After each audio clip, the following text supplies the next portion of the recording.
शंकर का एक अवतार श्री हनुमान जी महाराज है। हनुमान जी महाराज को 3 तरह की माला समर्पित होती है। एक आंकड़े के पत्ते की, दूसरी बेलपत्र के पत्ते की, तीसरी पीपल के पत्ते की। ये 3 तरह की माला जब शंकर हनुमान जी महाराज को समर्पित होती है। आंकड़े की माला महाराज, आंकड़े के पत्ते की जो माला होती है, ये माला कार्य की सिद्धि के लिए होती है। इसमें एक एक आंकड़े के पत्ते पर सीताराम लिखा जाता है। मात्र एक पत्ता ऐसा होता है जिस पत्ते पर सीताराम नहीं लिखा जाता। 108 पत्ते में से एक पत्ता, बस उस पत्ते को हथेली में रखकर उल्टा हाथ आपको रखना है और अपनी कामना कर कर उस पत्ते को बांध देना है। ये जरूरी नहीं है कि 25 के बाद बांधो, 50 के बाद बांधो या 100 के बाद बांधो, आपकी मर्जी पड़े। उस खाली पत्ते को कहीं पर भी बांध दीजिए और उस माला को अपनी कामना कर कर श्री हनुमान जी महाराज को समर्पित कर दीजिए। माला जब हनुमान जी को चढ़ जाए तब एक घी का और एक तेल का दिया हनुमान जी के सम्मुख में लंबी बाती का लगा देना है महाराज। एक घी का, एक तेल, और अपनी कामना कर कर आप आ जाइए। आपकी वो कामना 2.5 महीना या 3 महीना, इससे ज्यादा नहीं जाएगा, वो कामना बाबा पूरी करेगा। क्योंकि शिव और हनुमान ये सब एक ही स्वरूप है। अगर व्यक्ति के जीवन में बहुत भारी रोग हो गया है, बहुत ज्यादा कष्ट हो गया है, कैंसर जैसी बीमारी भी अगर उसको घेर ली है और किडनी लीवर सब बेकार हो गया, तो निवेदन है पीपल के पत्ते की माला बनवाओ, 108 पत्ते की, और हनुमान चालीसा का हर पत्ते पर स्मरण करिए महाराज। आप हनुमान चालीसा पढ़ते जाओ, माला में गांठ लगाते जाइए, और वो माला जो व्यक्ति कैंसर से पीड़ित है, हाथ का स्पर्श कराइए और शंकर को चढ़ाइए। केवल अष्टमी तिथि के दिन ये माला समर्पित होना चाहिए, शुक्ल पक्ष की अष्टमी के दिन। आप 2 या 3 अष्टमी को कर कर देखिए, अपने आप दवाई लगना प्रारंभ होगी। कैंसर जैसा रोग भी धीरे धीरे समाप्ति पर आएगा महाराज।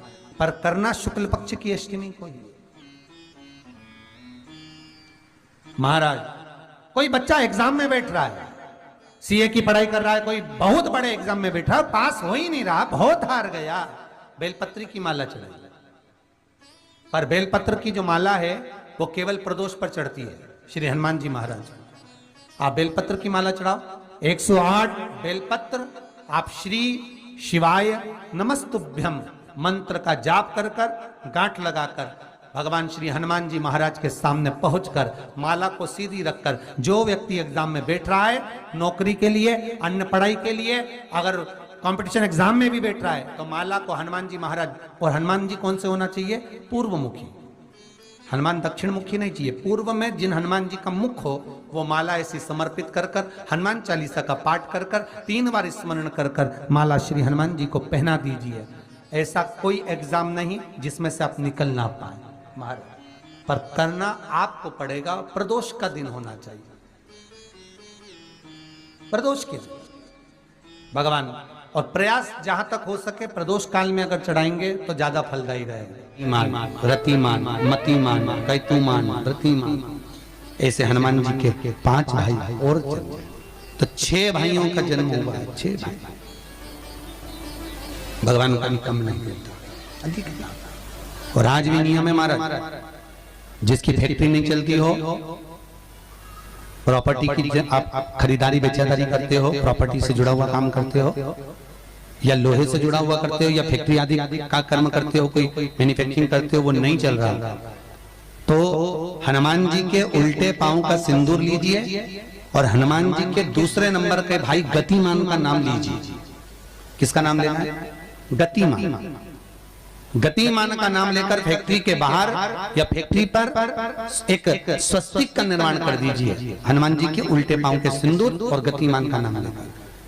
कभी आपकी फैक्ट्री कोई काम नहीं निकालेगी, उन्नति की ओर ही निकल जाएगी, कभी घाटे की ओर नहीं जाएगी। गतिमान का नाम, रतिमान, केतुमान, मतिमान, ये जितने भी नाम है हनुमान जी के भाइयों के, ये सब कल्याण करते हैं। एक एक नाम कल्याण करते मारे, एक एक।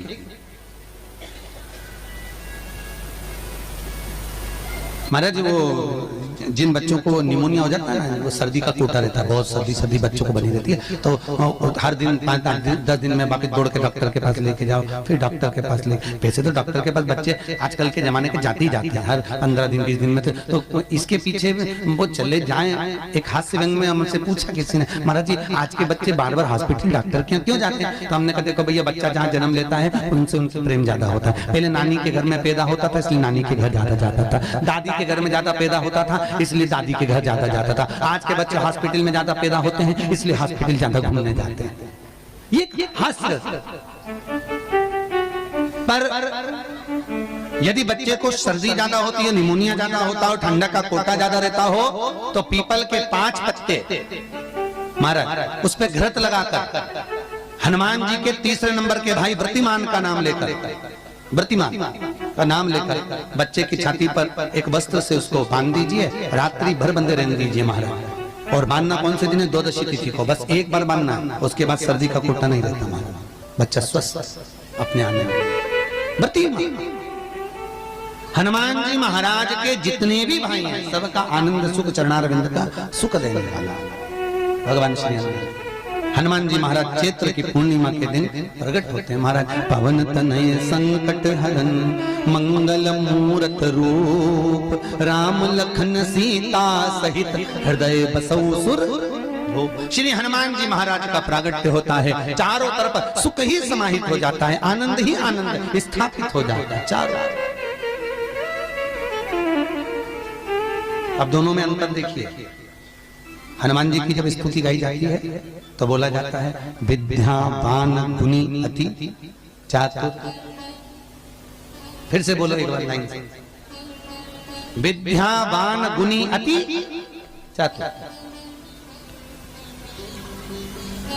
हनुमान जी विद्यावान थे और लंका का राजा रावण विद्वान था। क्या था? जम के बोलो विद्वान। ये विद्यावान, वो विद्वान। तो एक प्रश्न सामने खड़ा होता है कि विद्यावान और विद्वान में क्या अंतर है? हनुमान जी विद्यावान गुणी अति चातुर, रावण विद्वान, तो दोनों में अंतर क्या है? विद्वान ये भी विद्वत्ता से विद्वत्ता, वो भी पढ़ा लिखा, ये भी पढ़ा लिखा। अष्ट सिद्धि नवनिधि उनके पास में, इसके पास। तो फिर अंतर क्या है? तो शिव महापुराण की कथा कहती है, जिस व्यक्ति को पढ़ कर विद्या अर्जन कर खूब पढ़ाई करते करते करते करते करते करते अच्छा पद जब मिल जाता है और उसको जब अहंकार आ जाता है तो वो विद्वान हो जाता है। और जिसको पढ़ कर खूब अच्छी सिंहासन भी मिल गया, उसके बाद भी उसका चित्त वृत्ति नम्र होता चले जाता है, तो वो विद्यावान हो गया। विद्वान में अहंकार है, विद्यावान में नम्रता है। बहुत ध्यान देना हमारा। कई लोगों को पढ़े लिखे थे अब टू डेट बन के हमारे बराबर कोई अहंकार आ गया, मतलब तुम विद्वान हो, बहुत विद्वान हो, मना नहीं है, तुम्हारे में विद्वत्ता की कमी नहीं है, सारे वेद पुराण शास्त्र सब तुम्हारे में भरे हुए हैं, सारी पढ़ाई लिखाई तुमने भरी हुई है, तुम बहुत विद्वान हो। पर विद्वत्ता अहंकार को लेकर जाती है और विद्यावान का जो विद्या को ग्रहण करता है उसके भीतर नम्रता आती चली जाती है।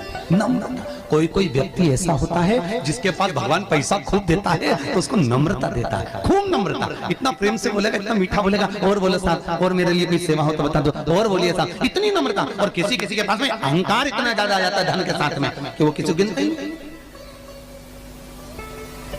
ही नहीं, बिल्कुल ऐसा लगे जैसे भेरू पे सिंदूर चढ़ा, एकदम गिनते।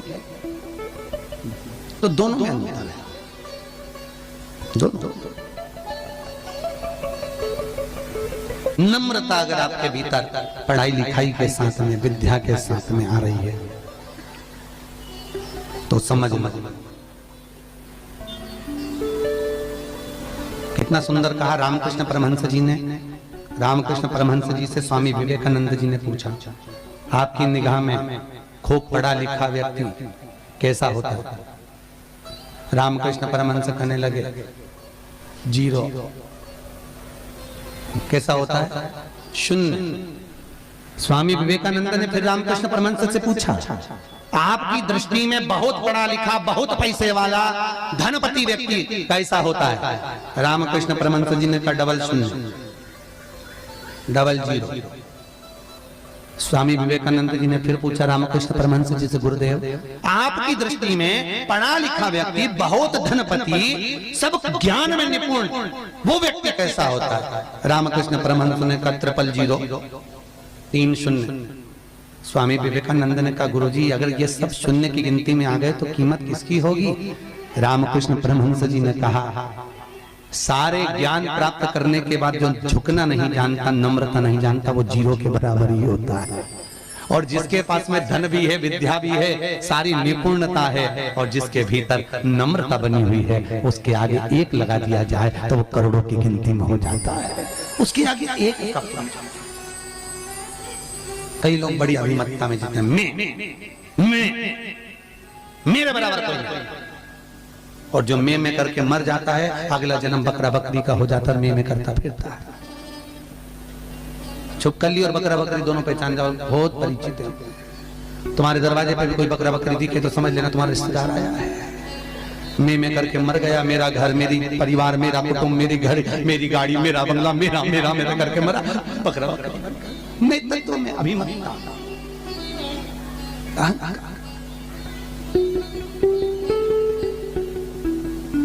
गुरु नानक देव जी महाराज का शब्द याद करो, कुछ भी मेरा नहीं है, सब कुछ तेरा, सब कुछ तेरा। इसलिए बोले सो निहाल, सब कुछ तेरा, हमारा कुछ है,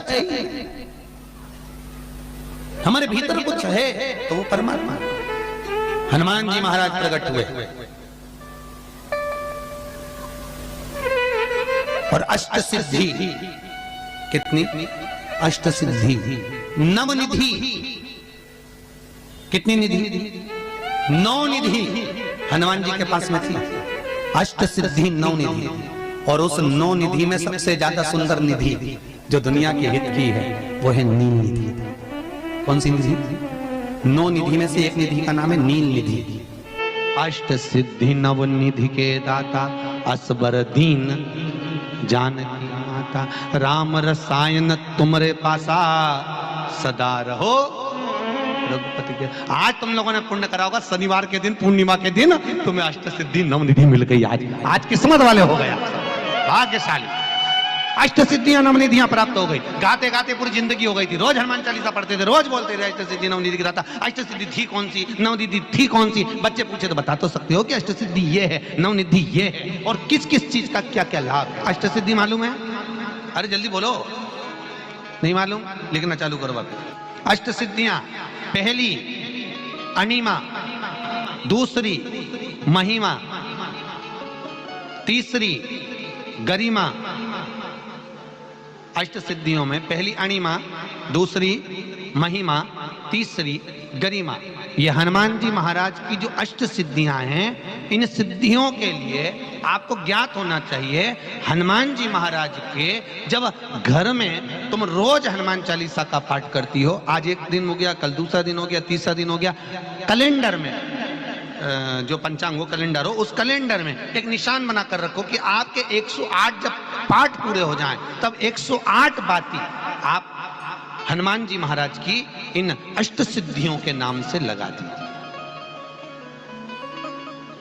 जिंदगी में आपका कभी बाल बांका नहीं हो सकता, और आपकी उन्नति को कोई रोक नहीं सकता, यह पक्का है। अष्ट सिद्धियां नवनिधियां 108 जब हनुमान चालीसा के पाठ हो जाए। और कभी कभी व्यक्ति के जीवन में ऐसा भी होता है कि भाई उसको बहुत तकलीफ आ जाती है कि मेरी दुकान नहीं चल रही, व्यापार नहीं चल रहा, मेरे साथ अच्छा नहीं हो रहा, मेरे को तकलीफ आ गई, शनि बढ़ गया, ये हो गया, ढैया हो गया, 7.5 हो गया, बड़ा तकलीफ, कहीं गिर रहा, कहीं पड़ रहा, तो उस व्यक्ति को 108 पाठ एक साथ कर लेना चाहिए। आज बैठा सुबह से शाम तक 108 पाठ करके, और फिर ये अष्ट सिद्धियों की बाती लगा दे। पर अष्ट सिद्धियों की जो बाती लगती है घृत में है, घी घृत, अष्ट सिद्धि। तो ये बाती, तो पहली अणिमा सिद्धि, दूसरी महिमा, तीसरी गरिमा, चौथी लघिमा, चौथी लघिमा, पांचवी प्राप्ति, पांचवी क्या है? प्राप्ति। छठी प्राकंभ, छठी है प्राकंभ। सातवीं है ईर्षत्व, ईर्षत्व। और आठवीं है वशिष्व, आठवीं है वशिष्व। ये हनुमान जी महाराज की 8 सिद्धियां और 9 निधियां। पूरी हनुमान चालीसा की एक एक चौपाई में एक एक चीज से एक एक बीमारी का इलाज है, एक एक बीमारी का। महाराज हनुमान चालीसा की एक एक चौपाई से एक एक बीमारी का। हमारे जीवन को हम चौपाइयों के क्रम से एक एक शब्द का भान करें कि वो उससे हमें प्राप्ति क्या है। अष्ट सिद्धि नवनिधि किस जगह पर स्कंद जी दे रहे हैं? नवनिधियां। जहां पर सेतु बंद हुआ, जहां पर सेतु, तो आप रामेश्वर जाएं, पुराने डाकघर के पास में आज भी 9 शिलाएं नवनिधि के लिए स्कंद देव ने वहां विराजमान करी थी। वहीं हनुमान जी महाराज ने जलपान करा था, वो स्थान आज भी विराजमान है। आज